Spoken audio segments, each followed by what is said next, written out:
What's up friends, you are once again welcome in my channel, my coding lab. So today's topic is very interesting. So before jumping on today's topic, let's just do a quick recap on what we did in the last topic. So in the last topic we introduced to a JavaScript framework called p5.js, who uses it, from where it came from, and what you can do and get started with it. So what we are gonna do today, so today we are gonna create a web application which I named Doodler, and in this Doodler we can have a black background which is rescalable, so it's pretty responsive, so it would take different screen resolution sizes and just adjust itself like that. So if, like, in the simple words, if I rescale this window, I can just rescale it and just press refresh and it would be just rescaling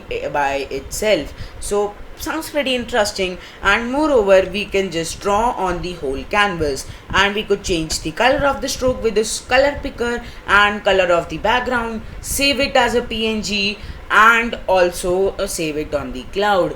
And before I go on the cloud, I want to name some more features. So some more features will be changing the width of the doodler stroke, and also giving a custom file name, so which would be an input box. It sounds pretty damn interesting. And also you can have an input box, like input choose file box, in which you can just choose the file and just select from your folders and just use that image as a background, and you can just annotate on it and just save it as a png. So what we are using for the cloud, we are using the Firebase, which is a JavaScript database. So what is a database? So a database is a collection of data in which you can push numbers, names, images, anything you want. So how like how it will be useful to us? So it will be very useful to us, like we if you want to store an image and if we ever want to retrieve it, we can just do it locally by Firebase. So it is a pretty interesting topic, and I thought to make a tutorial about it. So like how we will be storing these points into a database. Yeah, so that's a pretty good question. So we will be doing by, so like when we draw this whole drawing will be like points. So points will be representing a line. So every drawing will have multiple points, and we will be using those points and pushing it into the database, which would be seen to a normal person like only numbers, but it would actually be the whole drawing. So sounds pretty interesting. Let's get started. So here you can see there is a blank canvas. Here you can see there is a blank canvas. Let's just fill it with some code. So first we are gonna write we are gonna create an array. What's an array? In an array you can just push information like numbers and names, and also sprites and some more things like images. So I'm gonna create an array called drawing. So an array, to represent an array we put square brackets. So now the array, this is how we represent an array, and this array is a global variable. So after that I'm gonna create a function setup.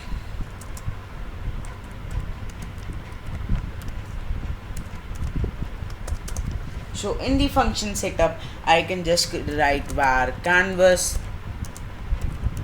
equals to create canvas. So this would just create a blank canvas, and in this we want to rescale it. So in the rescaling, a p5 has a very interesting way. We can just write window width. And by the way, I haven't told yet that this series is gonna be a like multiple this gonna be a multiple tutorial series. So it would be like 6 5 or 6 videos and it would be completing this web application. So it would be pretty interesting. So now by continuing it, I can just write the window height, and after that I can just create the loop function called draw, and in the draw I can just write background color code, which is 0, which is for black. And if you just see that it just takes the whole background, and if you can just take a look at our keyboard and press F11, you could see that there is some empty space here. So to fill that empty space and show you that it can rescale, you can just press Ctrl plus R, and you can see that it rescaled itself according to that space. And if I can just exit and just again rescale it myself. So after that, let's just create like how we can draw. So we can draw by writing an if statement. So how an array would be useful to us in this program. So array would be very useful to us, as we can store the points into an array and just basically push the array into the database, which would be much easier for like more complex application. So in this P5, to make this whole canvas responsive, there is a function called mouse is pressed, and we can just write mouse I capital P capital pressed. So in this we can just add more code, which would be like basically just adding the coordinates in and just other things like that. So I can just write here var canva, which is another like a local variable, and in this, so this whole thing would be responsive. So if this whole canvas would be responsive, we would have some coordinates. So those coordinates will be the x and y, and in this we want the whole background to be responsive. So in order to be make whole background responsive, we would write mouse x and mouse y, which would basically just like following this cursor and making the drawing. So this would help, like if we are moving our cursor, it would be like simultaneously making the new points. So after that I can write x colon mouse x capital dot and now comma, then y colon mouse y, and after that I can just push this into the drawing, and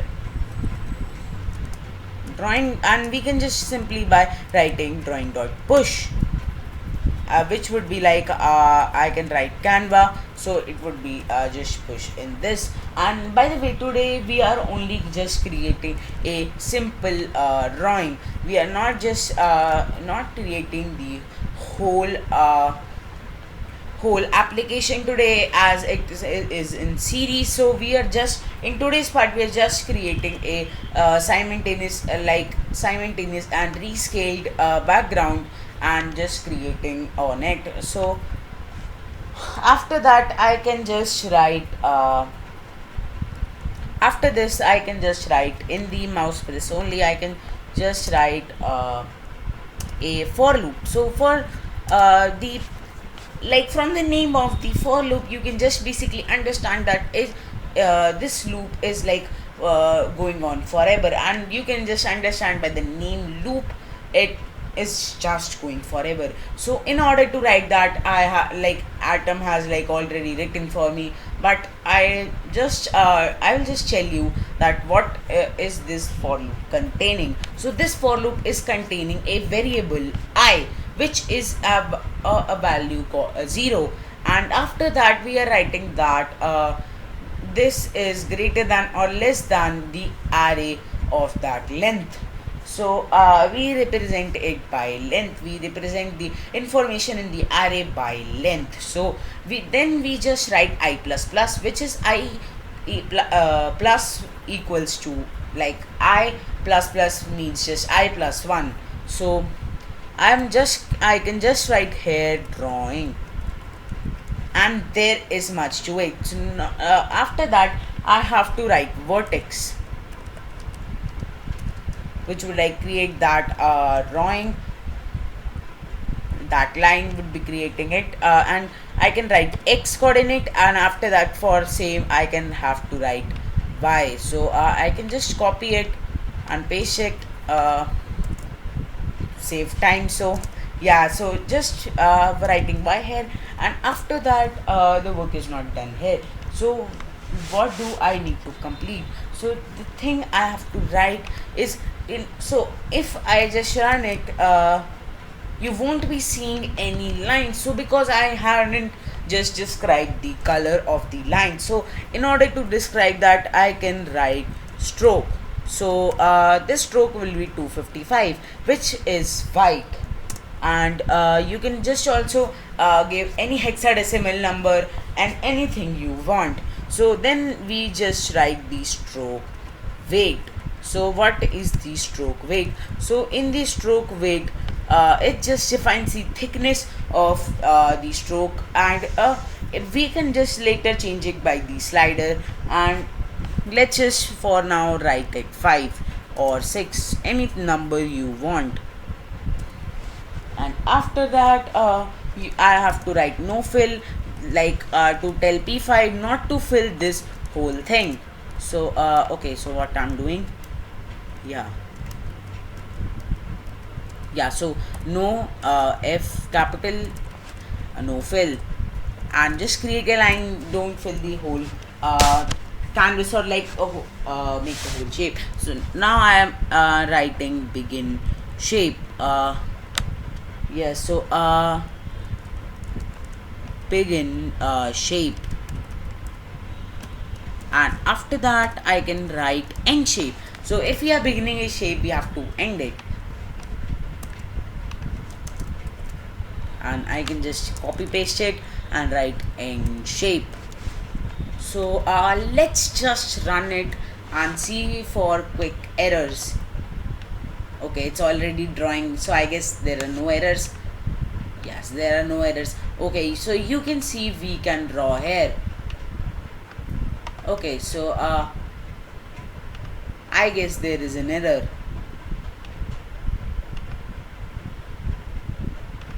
Yeah, so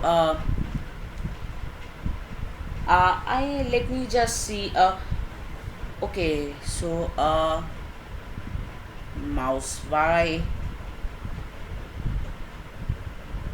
begin shape, end shape, vertex. I actually don't see for an error.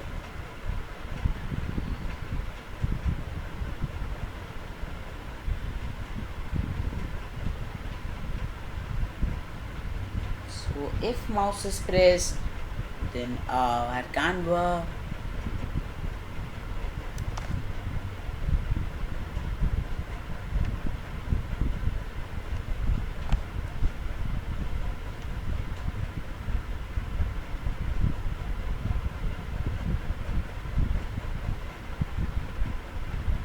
Okay, so let's just bring this here, and let's just see the output again.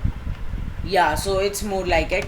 So the thing was happening, I just basically by mistake I just pulled the whole thing into the mouse's press function, which caused an issue. Like it was registering like if it's like fully mouse press, then only visible. So it's kind of my fault. Sorry for that. So now what you can see is that we are able to draw, but the issue is that there is only one array, and it's not just like letting go of the points. So this is the issue we are going to solve in the next tutorial. So today is just for that, and I hope you like that video. Please consider subscribing, and till then, Goodbye.